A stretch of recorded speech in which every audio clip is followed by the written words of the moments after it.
I'm Cheyenne. I'm Diego. And these are your morning announcements. There is a creative writing club meeting today during resource in Mrs. Hurt's room.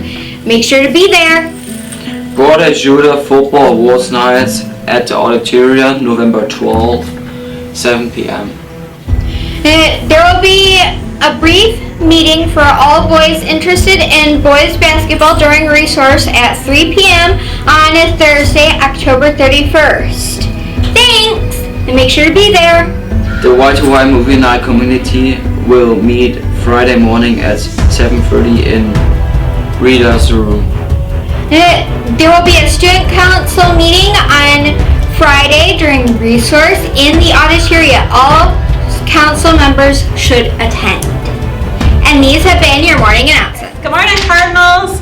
I just wanted to remind everybody that tomorrow morning is your last chance to get your calaverograms. All you have to do is go to the little table that we have in front and fill this out, front and back, and we will deliver it tomorrow with some Mexican candy, and I think there's another extra special little treat in the goodie bag. Thanks. Adios. This week, we hope you have learned a lot about El Día de los Muertos. It is not meant to be scary, but it is a festive holiday we remember and honor those who have passed away.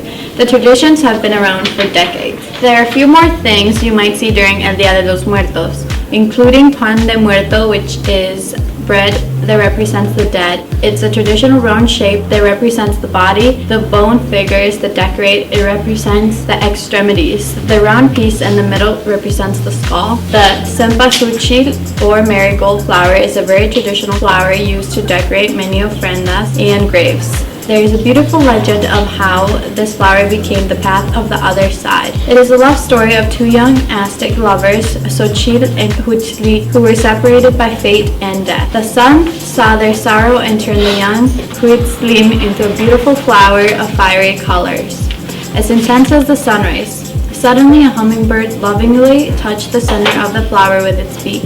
It was Huitziclin that was reborn as a handsome hummingbird. The lovers would always be together as long as cempasúchil flowers and hummingbirds existed on earth. This is how the cempasúchil flower came to be the symbol and the flower of El Día de los Muertos. One last tradition is lighting the candles. Candles are lit for each deceased relative. The candles are traditionally set in the north, south, east, and west corners of the ofrenda.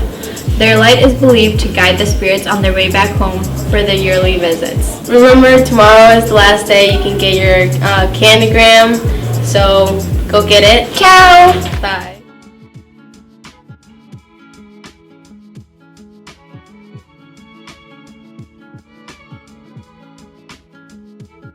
What I love about teaching an English class is getting students hooked on reading. I've had some really great moments over the last year where I've been able to find that just right book for those reluctant readers, and seeing them suddenly find that books aren't so bad is a really great experience. So far it's a great year. I really like all my classes, and I think you are all sweet baby angels. There are a lot of books that I like to teach. This year I'm really excited to teach Dear Martin by Nick Stone. We'll be reading that in my junior class. But my favorite traditional books to teach are Of Mice and Men by John Steinbeck, and I love teaching the play The Crucible by Arthur Miller. I don't have one singular favorite book. I can tell you my top three. All-time favorite book would be Cat's Cradle by Kurt Vonnegut, and then that is on the same tier as The Fault in Our Stars by John Green, and then that is on the same tier as The Great Alone by Kristen Hanna.